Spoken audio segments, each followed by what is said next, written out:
হয়েছে? তো এভরিওয়ান, আমরা এই মুহূর্তে আছি বালুকা মডেল থানার এই পাঁচগাঁও ডাকাতিয়া ইউনিয়ন। এখানে আসলাম আইসাদে, মানে এখানে যে পরিবেশ, মনোরম পরিবেশ, আমার কাছে খুবই ভালো লাগতেছে। বীজটাও মূলত অনেক ভালো, অনেক সুন্দর, আমার কাছে অনেক ভালোই লাগতেছে।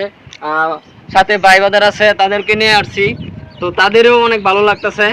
তো দেখা যাইতেছে যে ব্রিজের মধ্যে কোনো লোক নাই, কিন্তু কাঁঠাল ফালায় ধুয়ে দিছে। তো হতে পারে তাদের অনেক বিশ্বাস আছে, কেউ মনে হয় কাঁঠাল খাওয়া ধুয়ে দিছে। এটার জন্য তাদের কোনো ইয়া নাই, এক দুটা কাঁঠাল গেলেগা কোনো সমস্যা নাই, কিন্তু তারা মানে তাদের নিজ নিজ দায়িত্বে, তাদের মনের যে একটা বিশ্বাস আছে, বিশ্বাস করে এখানে যেতে হয়।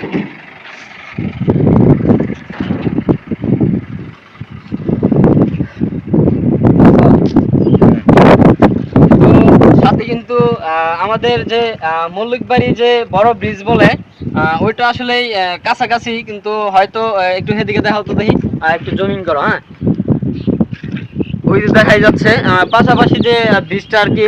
তো ওইটা হচ্ছে একটু বড় ব্রিজ আর কি।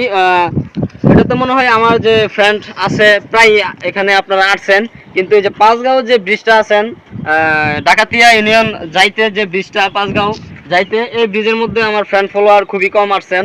কিন্তু এই আমাদের যে মল্লিকবাড়ি যে ব্রিজটা আছে, এইখানে মধ্যে মানে প্রায় ভাইরাল, সবাই এখানতে ঘুরে টুরে গেছেন। তো আমার কথা হচ্ছে আপনারা যে জায়গায় গেছেন ওই জায়গায় আমি যাব না। আমি মানে আপনারা যে জায়গায় না গেছেন আমি সেখানে আপনাদেরকে ভিডিও নির্ধারিত করে দেখাবো।